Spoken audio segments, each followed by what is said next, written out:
Hello friends, എല്ലാവർക്കും നല്ല നമസ്കാരം. Welcome to SK talks. ഇന്ന് നമ്മുടെ ഡയറ്റിങ്ങിൻ്റെ 4th ഡേ കംപ്ലീറ്റ് ആവുകയാണ്. എന്ന് വെച്ചിട്ടുണ്ടെങ്കിൽ ഇന്നലെ എടുക്കേണ്ട വീഡിയോ എടുക്കാൻ പറ്റിയില്ല. ഒരു പുറത്ത് പോകേണ്ട ആവശ്യമുണ്ടായതുകൊണ്ട് പിന്നെ വന്നപ്പോൾ കുറേ ലേറ്റ് ആയിപ്പോയി. അപ്പോൾ എടുക്കാൻ പറ്റിയില്ല. നമ്മൾ വെള്ളം കുടിച്ചാണ് ഇന്നലത്തെ പ്രഭാതം തുടങ്ങിയത്. 7:30 കടല ഒരു എഗ്ഗ് ബോയിൽഡ് എഗ്ഗ് കഴിച്ചു. അത് കഴിഞ്ഞ് പിന്നെ വെള്ളം കുടിച്ചു. അത് കഴിഞ്ഞിട്ട് പിന്നെ 10 മണിയായപ്പോൾ 2 ഓറഞ്ച് അത് കഴിച്ചു. അത് നമുക്ക് ആ വിശപ്പ് ഒന്ന് മാറി കിട്ടാനായിട്ട് നല്ലതാണ്. അപ്പോൾ നമ്മൾ കഴിഞ്ഞ ദിവസം നമ്മൾ പറഞ്ഞിട്ടുണ്ടായിരുന്നു എല്ലാവരോടും മെഷർമെൻറ്റ് നോക്കണമെന്ന്. എല്ലാവരും മെഷർമെൻറ്റ് നോക്കിയെന്ന് ഞാൻ കരുതുന്നു. എല്ലാ ഏരിയയിൽ നിന്നുള്ള മെഷർമെൻറ്റ്സ് നിങ്ങൾ എഴുതി വയ്ക്കുക. നിങ്ങളുടെ വെയിറ്റും എഴുതി വയ്ക്കുക. ഏതെങ്കിലും ഒരു വെയിറ്റ് ഗെയിൻ മെഷീനിൽ കയറി നിന്നിട്ട് അത് എഴുതി വയ്ക്കുക.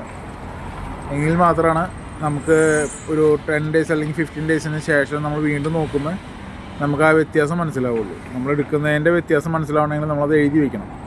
അപ്പോൾ അത് പ്രത്യേകം ശ്രദ്ധിക്കുക. എല്ലാവരും അത് ശ്രദ്ധിക്കുക. വീഡിയോ കാണുന്ന എന്നെ ഫോളോ ചെയ്യുന്ന സകലരും അത് ചെയ്യണം കേട്ടോ. അപ്പോൾ ചെയ്യുന്നവർക്ക് ബിഗ് കൺഗ്രാറ്റ്സ്. ഓക്കെ. പിന്നെ നമ്മുടെ ഡെയിലി ഫുഡ്സിൽ നമ്മൾ ഒഴിവാക്കേണ്ട ചില കാര്യങ്ങളുണ്ട്. അത് നമ്മുടെ ബ്ലഡ് ചെക്ക് ചെയ്താലാണ് നമുക്കത് മനസ്സിലാവുള്ളൂ. ഒരിക്കലും ബ്ലഡ് ചെക്ക് ചെയ്യാതെ നമ്മൾ ഡയറ്റിങ്ങിലേക്ക് കയറരുത്. ഡയറ്റിങ്ങിലേക്ക് കയറുമ്പോൾ എന്തായാലും ബ്ലഡ് ചെക്ക് ചെയ്തിരിക്കണം.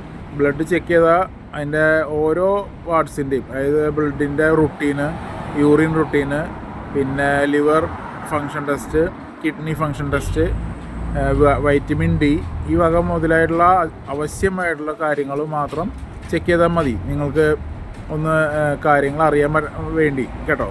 അപ്പോൾ ഇതൊക്കെ നിങ്ങൾ മെയിനായിട്ട് ഉൾപ്പെടുത്തിയിട്ട് ഒരു ബ്ലഡ് ചെക്കപ്പ് നിങ്ങൾ ചെയ്യുക. എങ്കിൽ മാത്രമേ നമുക്കൊരു ഡീറ്റെയിൽ കിട്ടും. നമ്മുടെ ബോഡിയുടെ കാര്യങ്ങൾ എങ്ങനെയാണ് പോകണമെന്നുള്ളതിൻ്റെ ഒരു ഡീറ്റെയിൽ കിട്ടും. മദ്യപാനിക്കുന്നവരും പുക വലിക്കുന്നവരും ഒക്കെ പ്രത്യേകം ശ്രദ്ധിക്കണം. നിങ്ങളുടെ ഈ SGPTയും SGOTയും ഒക്കെ വളരെ കൂടുതലാവാനാണ് സാധ്യത. അപ്പോൾ അത് കൂടുതലായി കഴിഞ്ഞാൽ അത് ലിവറിനെ എഫക്റ്റ് ചെയ്യും. ലിവറിനെ എഫക്റ്റ് ചെയ്തിട്ടുണ്ടെങ്കിൽ പണി പാളും. അപ്പോൾ നല്ല കൂട്ടുകാരന്മാരായിട്ട് കമ്പനി കൂടുന്നവരാണെങ്കിലും സെൽഫായിട്ടിരുന്ന് കഴിക്കുന്നവരാണെങ്കിലും ബ്ലഡ് ചെക്ക് ചെയ്ത് നിങ്ങളുടെ ശരീരം പ്രശ്നത്തിലാണോ പോണേ അതോ നോർമലിലാണോ പോണേന്നുള്ളത് കണ്ടെത്തണം. അവസാനം നമ്മൾ കുഴിയിൽ പോയി കാല് ഇടേണ്ട അവസ്ഥയ്ക്ക് കൊണ്ടുവന്ന് എത്തിക്കരുത്. അതിന് മുന്നേ തന്നെ നമ്മൾ ചെക്കപ്പും കാര്യങ്ങളൊക്കെ കറക്റ്റായിട്ട് ചെയ്യണം. ഫോളോ ചെയ്യുക. ഫുഡ് ഡയറ്റ് ഫോളോ ചെയ്ത് കഴിഞ്ഞാൽ ഒരുപാട് മാറ്റം ഉണ്ടാവും. പൊണ്ണത്തടിയിൽ നിന്നും കുടവയറിൽ നിന്നും മാറ്റം ഉണ്ടാവും. മാറ്റം വേണം. ഓക്കെ.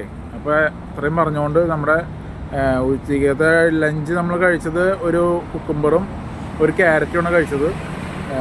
എഗ്ഗ് ഇന്നലെ കഴിച്ചില്ല. പിന്നെ വൈകുന്നേരത്തിന് ഒരു ബനാന കഴിച്ചു. അതുപോലെ തന്നെ 2-3 കാഷ്യൂനട്ടും ഒരു ഡേറ്റ്സും കഴിച്ചു. ഓക്കെ. ഡിന്നറിന് പിന്നെ ഒരു പ്രോംഗ്രേറ്റാണ് കഴിച്ചത്. പക്ഷേ ഇത്തിരി ലേറ്റായി പോയി. 8 മണിയായി ഇന്നലെ കഴിച്ചപ്പോൾ.